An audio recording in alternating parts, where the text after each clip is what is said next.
Survey జన సుఖినో భవంతు. మనం బ్రహ్మోత్సవాలకి తిరుమల వచ్చామండి. ఇక్కడ ఎగ్జిబిషన్, ఫ్లవర్ ఎగ్జిబిషన్, శిల్పాలు, బుక్స్, ఇలా చాలా పెద్ద ఎత్తున ఒక ఎగ్జిబిషన్ ఉంది. గుడికి దగ్గర నుంచి వాకబుల్ డిస్టెన్స్లోనే ఉంటుంది. ఇక్కడ ఉన్న శిల్పకళ ఆర్ ఐడియల్ ఎగ్జిబిషన్ గురించి ఇక్కడ ప్రెజెంటర్ని అడిగి తెలుసుకుందాం. నమస్తే అండి, మీ ఎగ్జిబిషన్ గురించి ఎక్స్ప్లెయిన్ చేస్తారా కొంచెం? ఓకే సార్, నా పేరు గణేష్ కుమార్. నేను ఫైనల్ ఇయర్ ఆర్కిటెక్చర్ డిపార్ట్మెంట్.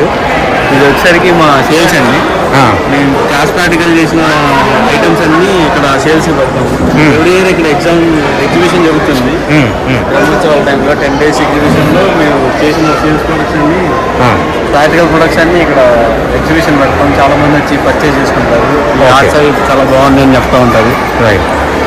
మనం చూసుకున్నట్లయితే ఇది మా ఎగ్జిబిషన్ అన్నమాట. మా కాలేజ్ ప్రతి డిపార్ట్మెంట్ నుంచి కొన్ని ఐడల్స్, పెయింటింగ్స్, స్కల్ప్చర్స్ అన్ని తీసుకొచ్చి ఇక్కడ ఎగ్జిబిషన్ పెడతాము. ఫస్ట్ ఆఫ్ ఆల్ ఇది ఆర్కిటెక్చర్ డిపార్ట్మెంట్ అన్నమాట. టెంపుల్ ఆర్కిటెక్చర్ అండి. Architecture department. రైట్. మన గ్రంథాల్లో, పురాణాల్లో చెప్తారు మన దేహమే దేవాలయం అని అంటారు. దేహమే దేవాలయం అంటారు కాబట్టి ఇది సైనంలో పడుకున్నప్పుడు మన బాడీలో పార్ట్స్ ఎలా ఉంటాయో దీని యొక్క భాగాలనే అలా ఉంటాయి అన్నమాట. ఇది గర్భగృహము, ఇది అంతరాలయము, ఇది ముఖమండపము, ఇదంతా మహామండపము. ఈ గర్భగృహంలో ఉన్న దేవతామూర్తికి సంబంధించిన వాహన మండపము, ధ్వజస్తంభము, బలిపీఠము, గోపురము. అలాగా మన దేహంలో ఉన్న పార్ట్స్ అన్నిటికీ, ఈ టెంపుల్లో ఉన్న పార్ట్స్ అన్నిటికీ రిలేషన్ ఉంటుంది అన్నమాట. దాని తర్వాత ఈ టెంపుల్ అనేది మనం నమూనా ఎలా తయారు చేస్తామంటే, ఇలా ముడిరాలు ఉంటాయి ఈ బల్బం స్టోన్ అనేసి. ఈ బల్బం స్టోన్ని మనం మట్టాలు చేసుకొని నీట్గా 4 dimensionalగా చేసుకొని దానికి సంబంధించి మనం స్టార్టింగ్ ఉపపీఠం చేస్తాం అన్నమాట. దేవాలయానికి ముందు ఉపపీఠం ప్రధానమైనది. ఉపపీఠం అంటే ఇదా? ఉపపీఠం అంటే ఫస్ట్ వచ్చే పార్ట్ అన్నమాట. ఇక్కడ నుంచి ఇక్కడ వరకు. ఓకే, దాన్ని ఉపపీఠం అంటారు. ఈ ఉపపీఠాల్లో కూడా కింద చూపెడుతున్నది అది సేమ్ ఇదో కింద చూపెట్టేది ఇక్కడ వరకు ఇదంతా ఉపపీఠము. దానిపైన ఇక్కడ నుంచి ఇక్కడ దాకా ఇదంతా అధిష్టానం అన్నమాట. ఆ అధిష్టానం లేదు ఇలా ఉంటుంది మనకి. ఇది అధిష్టానం. ఓకే. దాని తర్వాత ఇక్కడ నుంచి ఇక్కడ వరకు పాదవర్గం అన్నమాట. ఈ పాదవర్గంలో మనం చాలా రకాల డిజైన్స్ చేసుకోవచ్చు.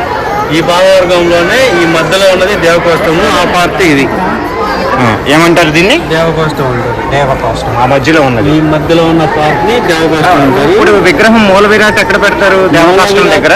మూల విరాట్ ని గర్భగృహం లోపల సెంటర్ చేసి పెడతారు అన్నమాట. అవి కూడా ఒక్కొక్క విగ్రహాన్ని ఒక్కొక్క భాగంలో పెడతారు. అంటే ఇది ఎంట్రన్స్, దీన్ని ఏమంటారు? ఎంట్రన్స్ కాదు, ఇది సైడ్ లో ఉండే దేవకోష్టం అన్నమాట. దీని సైడ్ వ్యూ లో ఒకసారి పెడతారు. ఎక్కడ ఉంటుందో ఇది అప్రాక్సిమేట్లీ ఇలా సైడ్ వ్యూలో వీళ్ళు చూసుకున్నట్లయితే ఇది ఫ్రంట్ వ్యూ అవుతుంది. సైడ్ వ్యూలో ఇలా దేవకోష్టం లాగా ఉంటుంది. దేవకోష్టం. ఓకే. ఇది దేవకోష్టం. ఓకే. ఈ దేవకోష్టం. ఓకే. గర్భగృహంలో 4వ భాగం అన్నమాట. మొదటి భాగం ఉపపీఠం, 2వ భాగం అధిష్టానం. మొదటి భాగం ఉపపీఠం. ఇక్కడ నుంచి 2వ భాగం అధిష్టానం. దానిపైన 2 భాగాలు ఈ యొక్క పాదవర్గము. దానిపైన 4వ భాగము ఆ యొక్క ప్రస్తరం. ఇది పెట్టగలుగుతారా? జాగ్రత్త. ఓకే, ప్రస్తరం. రైట్, అక్కడ వరకు వచ్చింది. ఇది ఇక్కడ వస్తుంది. అది కూడా పెట్టండి. ఇక్కడ ఇది కార్నర్లో వచ్చి తీసుకుంది. అది కార్నర్లో అట్లా వస్తుంది. కార్నర్ ఇలా వెళ్తుంది. రైట్. దీని తర్వాత మనకి ఈ గర్భగృహం కంప్లీట్ అయిపోయిన తర్వాత దానిపైన కోణమఠం, చతుర్మఠం అని మనకు ఒక దాని గర్భగృహానికి అంత క్లోజ్ అయిపోతుంది. దానిపైన మనకి ఇంకా ఇలా విమానాలు వస్తాయి అన్నమాట. ఓకే. ఈ సింగిల్ పార్ట్ ఇక్కడ నుంచి ఇక్కడ వరకు ఏకతల విమానం అంటారు. ఈ లేయర్ యాడ్ అవుతుంది కాబట్టి ఇక్కడ నుంచి దీనికి ద్వితల విమానం అంటారు. ఈ లేయర్ ఇంకో లేయర్ యాడ్ అయింది కాబట్టి దీన్ని త్రితల విమానం అంటారు. ఇలా ఎన్ని లేయర్లు యాడ్ అయితే అన్ని లేయర్ల విమానం అంటారు. దాని తర్వాత ఇది మహామండపం. ఈ మహామండపాల్లో కూడా రకాలు ఉన్నాయి. రంగమండపం, సిద్ధ మండపం, అలాగే ఈ చాలా రకాలు ఉంటాయి. ఓకే. ఇదేంటండి? ఇదేంటి? ఇది పాదవర్గం. పాదవర్గం అంటే అక్కడ వస్తుంది. అది ఇక్కడే వస్తుంది. సైడ్ వస్తుంది అది సైడ్ పాదవర్గం అంటే పాదవర్గం మూడో వర్గం చెప్పాను కదా. దీంట్లో ఏంటంటే దేవకోష్టం అనే పీస్ లేదనమాట. ఈ పీస్ ఇక్కడ ఉంటుంది. ఓకే, ఆ మధ్యలో సెట్ అవుతుంది. set అవుతుంది. Right right. దేవకాష్టమం ఈ దీనికి ఈ రెండు పిల్లలు మొత్తం ఇక్కడ సెట్ అవుతుంది. Right right. ఇది మనం ప్రాక్టికల్గా చేసింది అది. ఓకే. ఇది అధిష్టానం. అధిష్టానం అంటే కింద కింద కింద రెండో లేయర్. ఈ అధిష్టానాల్లో ఇంకొక రకం అనమాట. ఓకే. ఇది పాలవర్గం, అది ప్రస్తుతం. అలా ఇప్పుడు తీసుకున్నట్లయితే ఈ యొక్క డ్రాయింగ్కి దీని యొక్క గ్రౌండ్ అనమాట. Okay, ground. మనం ఆర్టిచర్లో బయట వర్క్ చేసినా, ఇక్కడ మేము నమూనాలుగా తయారు చేసినా కానీ ఇలా ప్రతి లేయర్కి గ్రౌండ్ వేసుకొని దాని గ్రౌండ్ ప్రకారమే చేయాలన్నమాట. కరెక్ట్. ఇలా గ్రౌండ్ లేకపోతే దాని యొక్క నమూనాలు కౌంటర్ అనేవి కరెక్ట్గా ఉండవు. ఏకతల విమానం అన్నారు కదా మీరు. ఇది ఏకతల విమానం అంటే కంకము శిఖరము స్తూపు ఉంటే అది ఏకతల విమానం. ఓకే. దాని తర్వాత ఇది దుత్తల విమానం. మధ్యలో కనబడుతున్నారు ఈ యొక్క వర్గము. ఈ యొక్క వర్గం యాడ్ అయింది కాబట్టి ఇది ఒక కర్ణకోటం లేయరు, కంఠము శిఖరం స్తూపు. ఓకే. ఉంది కాబట్టి అది దుత్తల. రెండు లేయర్లు ఇది ఏకతలం. ఈ ఏకతలాల్లో కూడా మళ్ళీ అంటే టెంపుల్స్ లో కూడా రకాలు ఉంటాయి అన్నమాట. ద్రావిడ, వేసర టైప్స్ ఆఫ్ టెంపుల్స్ ఉంటాయి. ఇది వేసర శైలి అనమాట. వేసర అంటే ఈ మన యొక్క శిఖరం అనేది రౌండ్ షేప్ లో వస్తుంది. రౌండ్ షేప్ లో ఉంటే దాన్ని వేసర స్టైల్ అంటారు. ద్రావిడ అంటే ఇది అష్టకం అనమాట. ఇది ద్రావిడ కాదు, ఇది ద్రావిడ స్టైల్. ద్రావిడ అంటే మనకి పైన ఉన్న శిఖరానికి 8 ఫేసెస్ ఉంటాయి. 8 కోణాలు, 1 2 3 4 అట్లా 8 ఫేసెస్ ఉంటాయి. దాన్ని ద్రావిడ అంటారు. నాగర అంటే చతురస్రం అనమాట. చతురస్రం అండ్ దీనిలాగా ఉంటుంది కదా, మన నార్త్ ఇండియన్ స్టైల్లో టెంపుల్స్ ఉంటాయి కదా, 4 ఫేసెస్ ఉంటాయి అనమాట. ఇది త్రితలం. ఇది త్రితలం. ఇది గోపురం, ఏకతల గోపురం. ఇది త్రితల గోపురము. ఇది వచ్చేసరికి మనకి మండపంలోని పిల్లలకి ఒక పార్ట్ అనమాట. మండపంలో పిల్లలు ఇలా ఉంటారు. చిత్రగంధ స్తంభం ఉంటుంది. చిత్రగంధ స్తంభము ప్లస్ కోరిక. ఇది బలిపీఠం. ఇది బలిపీఠం. ఇది తరంగ పోదిక. పోదికల్లో కూడా 2 రకాలు ఉంటాయి. తరంగ పోదిక, పుష్ప పోదిక. ఇది వచ్చేసరికి పుష్ప పోదిక అనమాట. దీని గురించి కొంచెం ఎక్స్ప్లెయిన్ చేస్తారా? ఇది అష్టాశ్రమములు ఏకతల. అష్టాశ్రమంలో ఏకతల. ఇది అంటే ఏ టెంపుల్ ఉన్నాయండి ఇది స్టైల్లో? అష్టాశ్రమంలో టెంపుల్స్ ఉన్నాయండి. ఇది ఏంటంటే దీని ప్రత్యేకత కింద నుంచి కూడా 8 ఫేజెస్ వస్తాయి అనమాట. దీనికి చతురస్రంలో ఉంటే 4 ఫేజెస్ వస్తాయి. అంటే 4 కోణాలు. ఇది చతురస్రం. ఇది వచ్చేసరికి 8 ఫేజెస్ ఉంటాయి అనమాట. మనకి చుట్టానికి రౌండ్ గానే కనపడినా కానీ 8 ముఖాలు వస్తుంది. ప్రతి వర్గంలో కూడా 8 ఫేజెస్ ఉంటాయి అనమాట. ఇలా నాసులు కూడా 8 ఫేజెస్ ఉంటాయి. ప్రస్త్రంలో కూడా 8 ఫేజెస్ ఉంటాయి. కంఠంలో 8 ఫేజెస్ ఉంటాయి.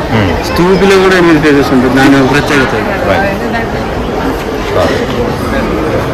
ఇది వచ్చేసరికి బృందావనంతో కూడిన 4 కాల మండపం. ఇప్పుడు బయట ఉంది కదా సేల్కి, అది ఇదే 4 కాల మండపమే కదా. 4 కాల మండపమే కానీ దానికి దీనికి డిఫరెన్స్ వ్యత్యాసం ఏంటంటే దీనికి 4 సైడ్ల స్టెప్స్ వచ్చి దీంట్లో ఈ బృందావనం పెట్టాము. అందుకని ఇది బృందావనం మండపం. బృందావనం అంటే తులసికోట. అందుకని ఇది బృందావనం మండపం. మామూలుగా మనం బయట ఎక్కడైనా చూసుకుంటే ఇలాంటి మండపాలకి లోపల ఏదైనా విగ్రహం పెడితే ఆ పేరుతో ఆ మండపం పేరే పెడతారు.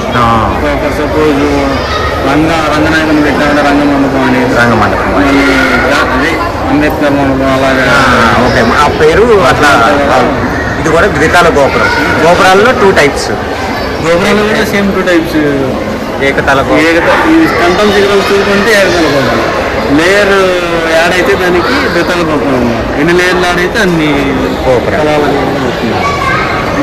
ఈ యొక్క డ్రాయింగ్ సంబంధించి మనం ప్రాక్టికల్గా ఒకటి చేసాం అనమాట.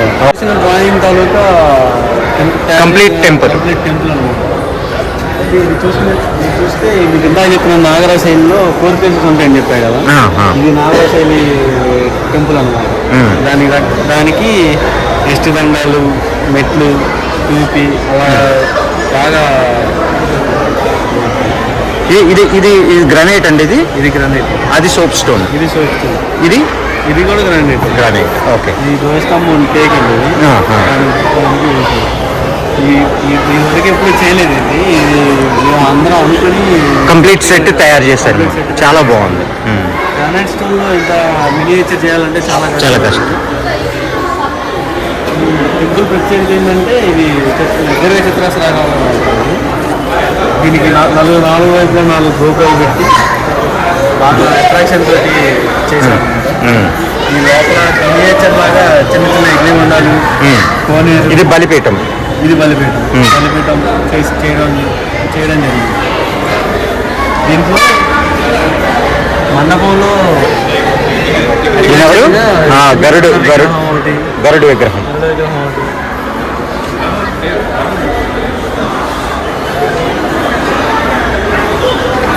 లోపల మూర్తిని కూడా పెట్టారు. వెంకటేశ్వర స్వామి కూడా గ్రానైట్తో చేసింది. మా గురువు గారు బ్రహ్మేశ్వరి గారు చేశారు. ఇవి దీన్ని ఏమంటారా? గోపురాలే కదా. దీన్ని కంప్లీట్గా ఏమని పిలుస్తారు?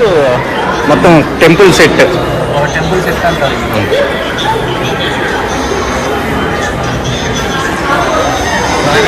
మళ్ళీ చెప్పండి. సహకారంతో కూడిన పూర్తి అలాగే నమూనా.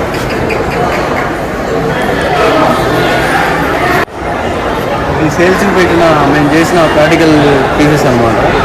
ఇది వచ్చేసరికి అష్టపడని టెంపుల్. మేము 5 మా ఇయర్ 5 ఉన్నాము. ఫైనల్ ఇయర్ నేను సెకండ్ ఇయర్ ఉన్నప్పుడు స్టార్ట్ చేశాను. మా గురువు గారు బ్రహ్మేశ్వరి గారి ప్రోత్సాహంతో స్టార్ట్ చేశాను. ఎన్నాళ్ళు పట్టిందండి అది తయారు చేయడానికి? ఇయర్లీ మాకు 3.5 months పట్టింది. 3.5 months. ఎంతమంది వర్క్ చేశారు? 5 members వర్క్. అంటే మాకు స్టార్టింగ్లో నైపుణ్యత లేకపోవడం వల్ల అదేలేండి ఒడిదొడుగులు అవన్నీ చూసుకుంటూ మా సార్ గారి ప్రోత్సాహంతో చేసుకున్నాం. స్టార్ట్ చేసేప్పుడు మాకు అసలు ఏం తెలియదు కంప్లీట్గా. ఒక్కొక్క స్టెప్ వైజ్గా ఉపపీఠాలు అధిష్టానాలు ఎలా చేయాలా నేర్చుకుని ఇవన్నీ అసెంబ్లీ చేస్తే ఒక టెంపుల్ అవుతుంది అని ఆలోచనతో చేసుకున్నాం. ఇవరకు కూడా మా సీనియర్లు అలాగే చేసేవాళ్ళు, మేము కూడా అలాగే చేసాం. దాని తర్వాత ఇది వచ్చేసరికి మాకు మేము నేర్చుకున్న ప్రాక్టికల్ అన్నిటి కలిపి ప్రాక్టికల్ ఎగ్జామ్ అని ఒక ఇయర్ ఎండింగ్లో కండక్ట్ చేస్తారు. ప్రతి సంవత్సరం అలాగే కండక్ట్ చేస్తారు, కానీ అందరికీ కలిపి ఒక మండపం చేసేవాళ్ళు. ఈ సంవత్సరం మాత్రం మేము మనిషికి ఒక మండపం అంత చొప్పున తయారు చేస్తామని డిసైడ్ అయ్యి ఇచ్చిన ప్రాక్టికల్ టైము 10 days వచ్చిన ప్రాక్టికల్ టైం 10 daysలోనే ఒక కంప్లీట్ మండపాన్ని తయారు చేయడం జరిగింది. ఇది 4 కాల మండపం అన్నమాట. దీనికి ఒక వర్గాలు కూడా చాలా వెయిట్లెస్ గ్రానైట్తో చేసిన ఒకటి. దీన్ని వెయిట్ తగ్గించడానికి దీని ఒక లోపల అంతా లోడేసి చాలా వెయిట్ తగ్గించడం జరిగింది. ఇది ఏకశిలతో చేసిందా గ్రానైట్? ఎట్లా? ఉపపీఠం సపరేట్, 4 పిల్లర్లు సపరేట్, దానిపైన ఈ కోరిక సపరేట్, ఈ కొడిమే సపరేట్. ఈ వర్గాలన్నీ కూడా సపరేట్ గా చేసి అంటించినారు. ఇది స్టాండర్డ్ గా ఉండడానికి మేము కరాల్ అవి వాడి యూజ్ చేసి ఎంసీలు అవి వాడి చేసినాము. ఇది ఎంత ఫిట్గా ఉంటుందంటే మనం ఇలా లేపినా కానీ రాదన్నమాట. ఒకటే పీస్ లాగా ఉంటుంది. మనం చూసినట్టయితే లోపల కూడా చాలా డీటెయిలింగ్ చేయడం జరిగింది. కింద కూడా మనం వర్గాలు వేయడం జరిగింది. ఇలా మేము నేర్చుకున్నదాన్ని 10 days ఎగ్జామినేషన్ పెట్టినప్పుడు మా నైపుణ్యాన్ని మేము సొంతగా ఉపయోగించి చేసిన ప్రాక్టీస్. ఈ మండపం యొక్క ప్రైస్ వచ్చేసరికి 5,000 వరకు ఫిక్స్ చేశారు. ఇది సేల్స్లో ఉందన్నమాట. దీన్ని కొనుక్కోవడానికి హైదరాబాద్ నుంచి బాల్మేశ్వర అతను వచ్చారు. మాకు ఎంతో గర్వకారణంగా ఉంది. మేము చేసిన యొక్క ప్రాక్టికల్ పీస్ అనేది సేల్ అవ్వడం చాలా హ్యాపీగా ఉంది. దీనికి కారణమైన మా బ్రహ్మేశ్వరి గారికి ఎంతో హృదయపూర్వక నమస్కారం తెలియజేసుకుంటాం. అది కాస్ట్ ఎంత? దీని కాస్ట్ వచ్చేసరికి 25,000 దాకా ఉంది. యాక్చువల్గా ఇది ఇదివరకే సేల్స్ పెట్టాము, కానీ ఇది తీసుకెళ్ళడం వెయిట్ ఎక్కువ అవడం వల్ల వచ్చి కొనుక్కోవడానికి ఇబ్బంది పడ్డారు జనం. దాని తర్వాత అదే బాలమనిషి అనే ఆయన హైదరాబాద్ నుంచి దీనికోసం ప్రత్యేకంగా వచ్చి దీన్ని విజిట్ చేసి దీన్ని పర్చేస్ చేయడం జరిగింది.